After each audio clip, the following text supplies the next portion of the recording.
नमस्कार, स्वागत है आप सबका एक बार फिर से हमारे यूट्यूब चैनल पे। आज के इस वीडियो में हम बात करने वाले हैं उत्तराखंड अधीनस्थ सेवा चयन आयोग के द्वारा निकाली गई भर्ती के बारे में, जो कि है आपकी समूहों के अंतर्गत सीधी भर्ती। माध्यमिक शिक्षा विभाग उत्तराखंड में गढ़वाल एवं कुमाऊं मंडल के अंतर्गत सहायक अध्यापक यानी एलटी की वैकेंसी आपकी आ गई है। ठीक है, इसका जो विज्ञापन आपका प्रकाशन हुआ है उसकी तिथि है 14 मार्च को विज्ञापन का प्रकाशन हुआ है। ऑनलाइन आवेदन प्रारंभ करने की जो तिथि है वो 22 मार्च से आप इसके लिए फॉर्म फिलअप कर सकते हैं। वहीं अगर ऑनलाइन आवेदन करने की जो लास्ट डेट है आपकी वो है आपकी 12 अप्रैल तक आप इसका फॉर्म फिलअप कर सकते हैं।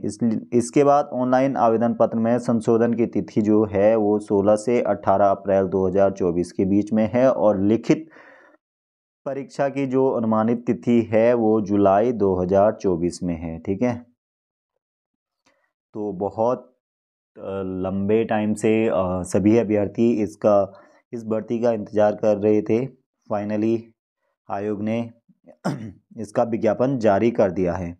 तो चलिए डिटेल से देखते हैं कि कौन से उसमें कितनी वैकेंसी हैं, क्या है, क्या पैटर्न रहने वाला है। तो सबसे पहले अगर हम पदों की बात करें तो इसमें जो पदों की संख्या है वो आपकी रहने वाली है।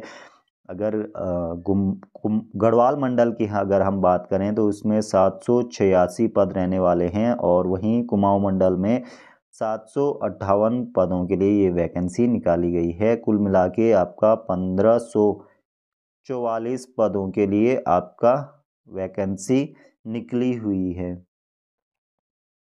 ये देख सकते हैं आपकी सहायक अध्यापक एलटी गढ़वाल मंडल के अंतर्गत 60% सीधी भर्ती सामान्य शाखा के लिए है ये। ठीक है, तो अगर इसमें सबसे पहले हम बात करें कि हिंदी में कितने पद आपके रहने वाले हैं, हिंदी में रहने वाले हैं आपके 93 पद, यानी हिंदी के लिए 93 हैं और इंग्लिश के लिए 81 पद हैं।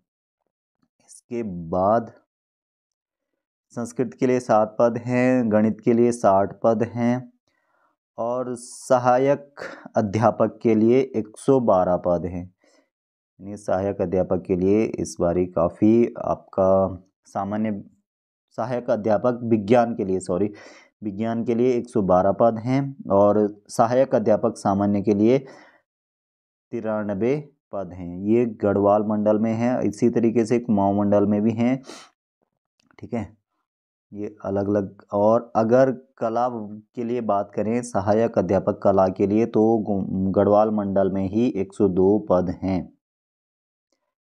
इसके अलावा महिला शाखा में भी अलग अलग ये पद हैं, ये देख सकते हैं आप। और इसके बाद अगर हम बात करें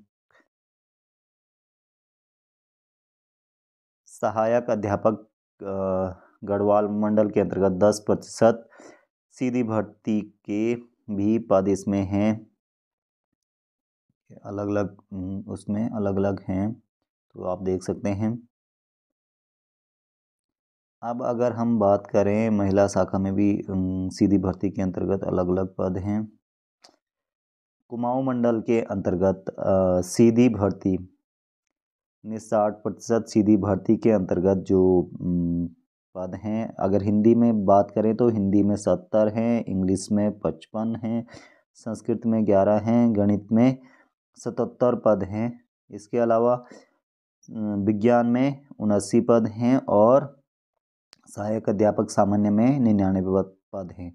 तो कुल मिला के सहायक अध्यापक सामान्य में इस बारी काफ़ी वैकेंसी निकली हुई है। इसके अलावा साइंस में भी आपकी काफ़ी पद हैं।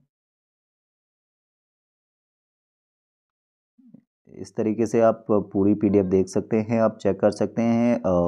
इसके लिए आप हमारे साथ व्हाट्सएप ग्रुप पे जुड़ सकते हैं, वहाँ पे ये पीडीएफ शेयर की है, तो वहाँ से आप कंप्लीट पीडीएफ देख सकते हैं। और इसके बाद अगर अब हम बात करें क्या क्या योग्यता रहने वाली है, कौन इस फॉर्म को फिलअप कर सकता है, तो उसके बारे में देखते हैं। ये देखिए, ये है आपका सहायक अध्यापक सामान्य के लिए अगर हम बात करें तो भारत में विधि द्वारा स्थापित किसी विश्वविद्यालय से भूगोल, अर्थशास्त्र, राजनीतिक शास्त्र एवं इतिहास विषयों में से किन्हीं दो विषयों के साथ ग्रेजुएशन आपके पास होना चाहिए और उक्त दो विषयों में से एक विषय तृतीय वर्ष तक, शेष एक विषय द्वितीय वर्ष तक अनिवार्यतः रहना चाहिए। और इसके अलावा आपके पास होनी चाहिए बीएड की डिग्री या फिर एलटी का डिप्लोमा होना चाहिए। इसके अलावा एनसीईआरटी के क्षेत्रीय शिक्षा संस्थान के 4 वर्षीय इंटीग्रेटेड कोर्स आपके पास होना चाहिए। इनमें से कुछ जो भी योग्यता आपके पास है तो आप फॉर्म फिलअप कर सकते हैं।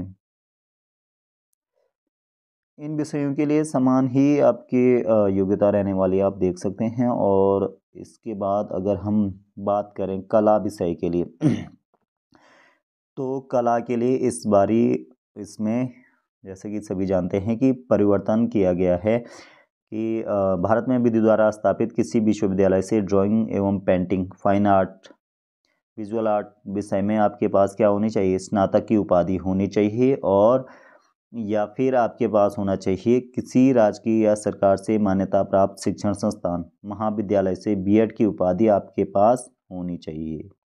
इसके अलावा या तो फिर आपके पास होनी चाहिए राष्ट्रीय अध्यापक शिक्षा परिषद से प्राप्त मान्यता प्राप्त किसी भी संस्थान से कला विषय में बीएड की न्यूनतम 4 वर्ष की डिग्री की उपाधि आपके पास होनी चाहिए। ये इस बारी कला के लिए चेंजेस किए गए हैं। इसके अलावा यूटीटी या सीटीईटी आपका क्लियर होना चाहिए। कौन सा वाला? सेकंड वाला। या तो आपके पास यूटेट हो या तो आपके पास सीटेट सेकंड आपका क्लियर हो। ठीक है। और इसके बाद अगर हम बात करें एग्ज़ाम पैटर्न की तो एग्ज़ाम पैटर्न आपका इस बारी बदल दिया गया है। ठीक है।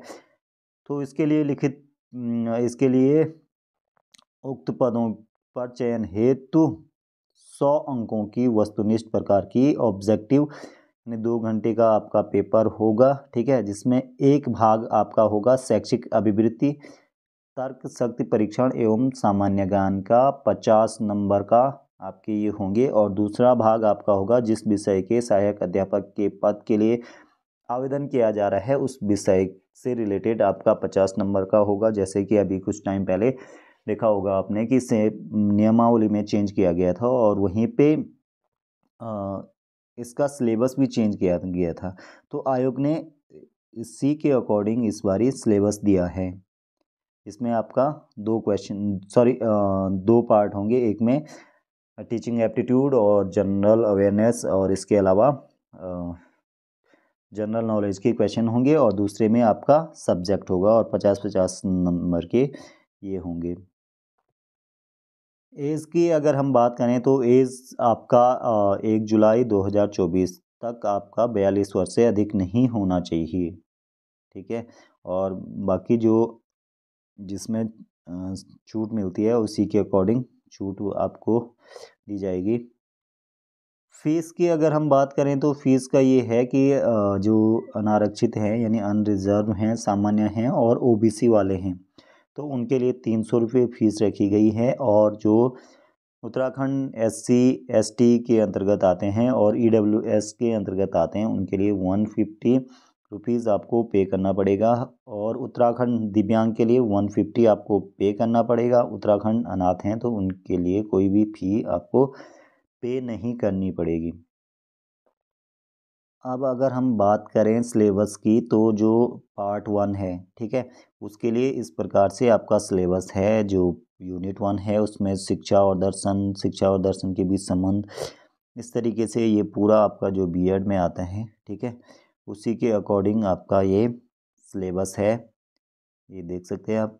और वो दूसरी यूनिट में है आपका बाल विकास व्यक्तित्व, तो इस प्रकार से सारा सेकेंड यूनिट में है। और थर्ड यूनिट में है आपका शैक्षिक प्रौद्योगिकी और उसके प्रकार, ठीक है। और शिक्षण में नवाचार के लिए सूचना संचार प्रौद्योगिकी जो भी आपका बीएड का रहता है, ठीक है, उसी के अकॉर्डिंग यहाँ पे सिलेबस भी दिया गया है, ठीक है। यूनिट 4 में है आपका ये अनुसूचित जाति, अनुसूचित जनजाति, अल्पसंख्यक, इनके लिए भाषाई रूप से विविध ट्रांसजेंडर यानी इन सब के लिए एजुकेशन है, ठीक है। समावेशी शिक्षा, एकीकृत शिक्षा, ये सब है इसके अकॉर्डिंग है। और इसके अलावा है आपका 5th में उत्तराखंड के विशेष संदर्भ में स्कूल प्रशासन, इसकी हैं इसकी संरचना वगैरह, प्रशासन, नेतृत्व, ये सब है आपका। इसके अलावा है आपका विश्वविद्यालय अनुदान आयोग, राष्ट्रीय शिक्षा परिषद, भारतीय पुनर्वास, ठीक है, ये सब इसके अंतर्गत है। इसके अलावा राष्ट्रीय शिक्षा नीति, जो भी शिक्षा नीति आपकी रही हैं वो सारी लगभग सारी हैं। इसके अलावा आयोग आपके मुदालियार कोठारी आयोग, राष्ट्रीय ज्ञान आयोग, ये सब आयोग अभी आपको पढ़ने पड़ेंगे। यानी एक तरीके से जो आपके पास लेक्चरार के प्री में जो सिलेबस था वो लगभग वही आपका इसमें भी है। और अगर यूनिट 2 की करें, रीजनिंग टेस्ट और सामान्य ज्ञान की करें, तो इसमें भी है ये इस तरीके से आपका गैर मौखिक योग्यता परीक्षण वाला, ये आपका यूनिट 1 में है आपका क्या रीजनिंग का है, ठीक है। यूनिट 2 में भी है, यूनिट 2 में भी ये रीजनिंग का है। यूनिट 3 में आपका है उत्तराखंड से संबंधित सामान्य ज्ञान और भारतीय राज्य प्रमुख पुस्तकें, उनके लेखक, मुख्य वैज्ञानिक खोजें, ये है प्रसिद्ध वैज्ञानिक प्रमुख पुरस्कार, ठीक है। और शिक्षा, राष्ट्रीय प्रतीक, ये सब आपका, और प्रसिद्ध धार्मिक स्थल, प्रमुख मेले, खेल और उनसे संबंधित शब्दावली, ये इस तरीके से आपका जीएस रहने वाला है। सामान्य अध्ययन का आपने देख लिया होगा कि इस तरीके से आपके पास सामान्य अध्ययन का रहने वाला है।